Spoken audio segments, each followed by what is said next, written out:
From the frying pan and into the fire, Spider Man Lotus is another controversial piece of media that many people online have stated to be made out of spite. Now, the controversy is a bit easier to explain here than, say, Omens, so I'll quickly bring it up. Some of the crew, including the lead actor, were racist and ableist. Also, one of them allegedly groomed a minor, but the minor then rescinded their confession years later, so that one's a bit tricky. Although I do hope that minor is in safe hands and away from anyone that could exploit them.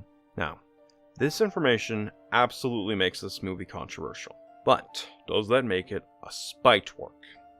No. But first, story. So after Gwen dies for, well, Marvel is a sliding timeline, so let's just say -8 years, Peter Parker retires from being Spider-Man due to being unable to save her life, and he spends most of this movie grieving over her death, while also pushing those close to him away, and also getting a letter from Mary Jane to give a terminally ill patient a visit as Spider-Man. So with the kid's life on a time limit, will Peter put the costume back on and move forward from Gwen's death?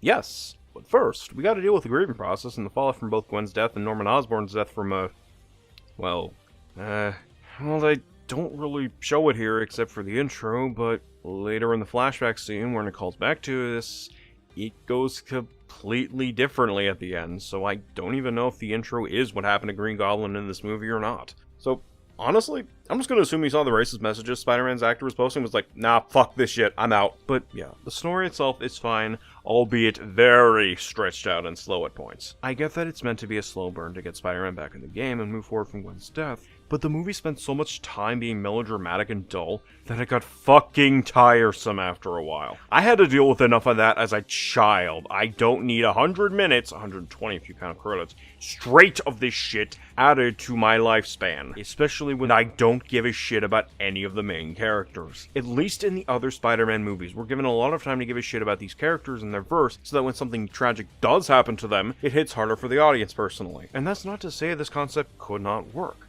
It just needed a bit more time in the oven, personally speaking.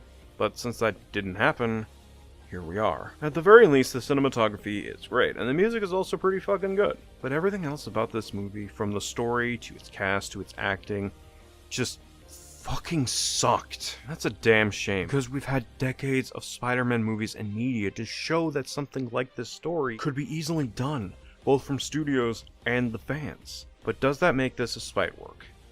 Well, like I said, no. There is alleged evidence of the director making this out of frustration for the MCU, but the most I could find was sketchy information, and I was unsure if I could trust the source of that information, so I have to go off of what I saw from the movie and then judge it off the definition I established earlier, and based on that definition, it's not made out of spite. The crew, based on the movie I saw, loved Spider-Man and loved its world and its cast. It's just that when it came time to put rubber to the figurative road, they crashed and burned. But that happens all the time in media, both from fans and from studios.